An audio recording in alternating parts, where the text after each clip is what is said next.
Olá, turma, tudo bem com vocês? Espero que todos estejam bem. Nessa semana, nós faremos a atividade 6, usando o plano cartesiano, que está nas páginas 105 e 106 do material Trilhas de Aprendizagem, volume 2. Então, aqui nós temos um texto, eu vou pedir para vocês lerem atentamente esse texto, que explica, né, o que é o plano cartesiano, quem deu origem, né, a este plano, né? E aí, os 3 exercícios da atividade são baseados nessa imagem que está na página 106.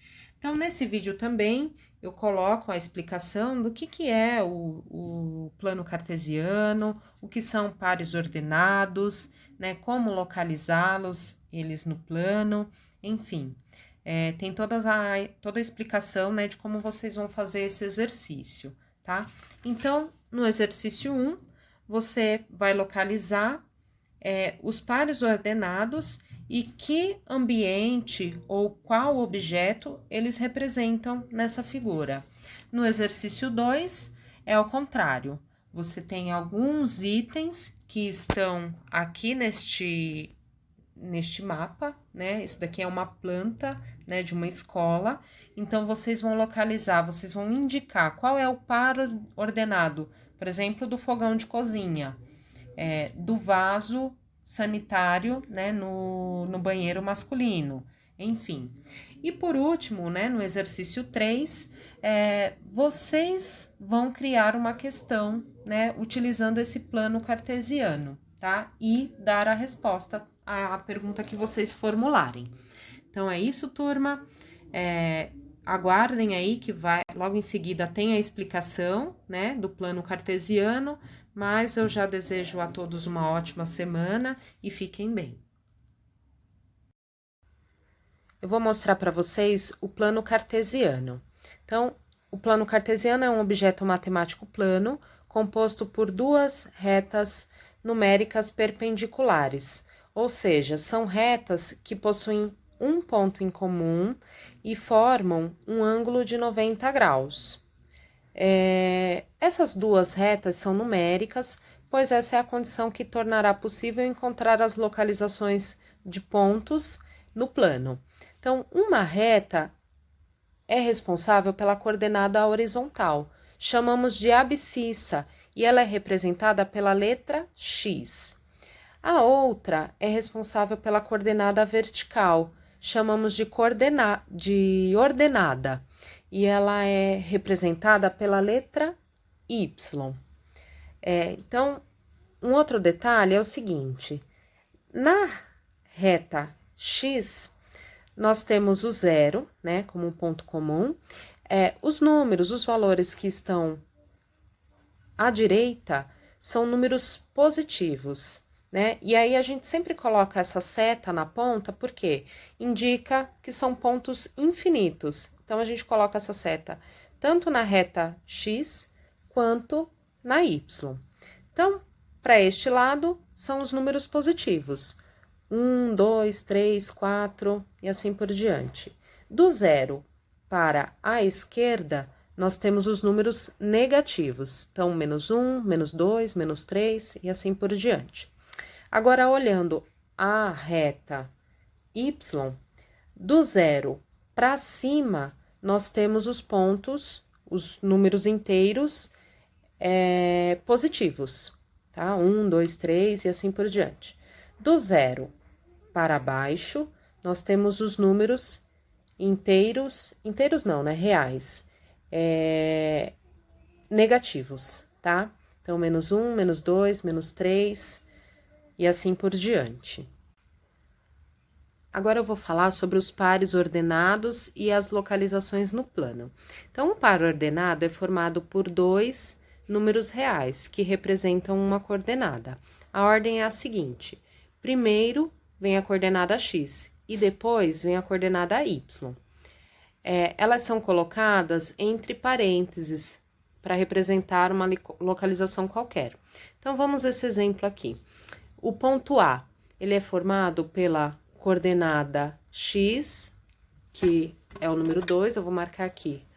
O 2, ele estará na reta x. E o 3, ele vai estar na reta Y. Então, vamos localizar esses dois pontos aqui na reta.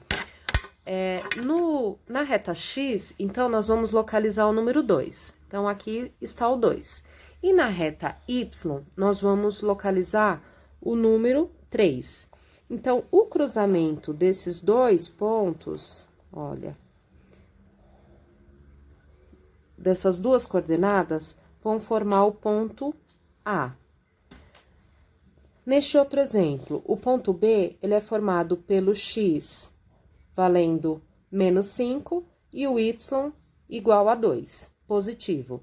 Então, na reta X, onde que está o menos 5, número negativo? Está aqui desse lado esquerdo. E no ponto, na reta Y, o ponto 2, positivo, está aqui para cima. Então, o ponto de encontro entre essas duas coordenadas, pro outro lado fica difícil, formam o ponto B, tá? Agora, aqui embaixo, os dois valores, eles são negativos, tanto x quanto y, e eles vão formar o ponto C. Então, eu sei que esse ponto vai estar aqui, ó, para baixo, na reta y, e para a esquerda, na reta x. Então, vamos lá, ó, x vale menos 1. Então, vamos localizar aqui o menos 1, tá aqui. E o y vale menos 2. Então, tá aqui também, para baixo. Então, a gente vai marcar o ponto de encontro, menos 1, menos 2. Então, o ponto C está aqui, tá? Agora, aqui, ó, o ponto D, ele é formado pelo x positivo e pelo y menos 3 negativo. Então, onde que tá o 3 na reta X? Aqui. E o menos 3 na reta Y tá aqui para baixo. Então, o ponto de encontro dessas duas coordenadas está aqui, representando o ponto D. Agora, nós temos duas observações, tá? Quando o x equivale a 0 e quando o y equivale a 0. Então, vamos ver esses dois pontos aqui na reta como fica. O x igual a 0. Então, significa que ele não vai sair da reta x, tá? Porque o 0 tá aqui. E o y valendo 4. Então, ele vai estar aqui, ó. O y 4, o x 0. Então, ele vai estar exatamente na linha, na reta y. Então, esse é o ponto E. Agora, aqui, ponto F, x menos 3, y 0. Então, na reta x, o menos 3 está aqui. E o y 0, ele tá aqui, né? Então, ele não vai sair da linha x, da reta x, tá? Então, aqui, nós temos um exemplo bem parecido com o que temos no livro, tá? Nós temos um mapa de uma cidade. Eu deixei bem aproximado para ficar mais fácil de visualizar. E aí, eu não consigo capturar toda a tela. Mas já dá para dar já dá para ter uma ideia. Então, aqui, eu tracei o plano cartesiano, né? E nós vamos localizar qual é as coordenadas deste parque, tá? Então, aqui, ó, o parque, essa roda gigante, ela vai estar no ponto 8, na reta X, e ponto 5 ou 6, vamos colocar o 6, tá? Na reta Y. Então, aqui, no meio do parque, nós temos o par ordenado 8 e 6, tá? Que representam o parque. Agora, vamos ver um outro exemplo aqui, ó. Deste outro lado, eu tenho uma indústria. Essa indústria, ela tá localizada em qual par ordenado? Então, aqui nós temos o 10 na reta X. Então, vamos ligar aqui, ó, cheguei na indústria. E pode ser o ponto 5, na reta Y. E aí, a gente vai ligar esses pontos, tá um pouco longe. Então, aqui eu encontro o ponto em comum. Talvez o -9 também daria, né? Também vai representar aí a indústria. Então, aqui nós temos o -10 na coordenada X e o 5 na coordenada Y, tá? Então, o exercício do livro é bem próximo deste exemplo.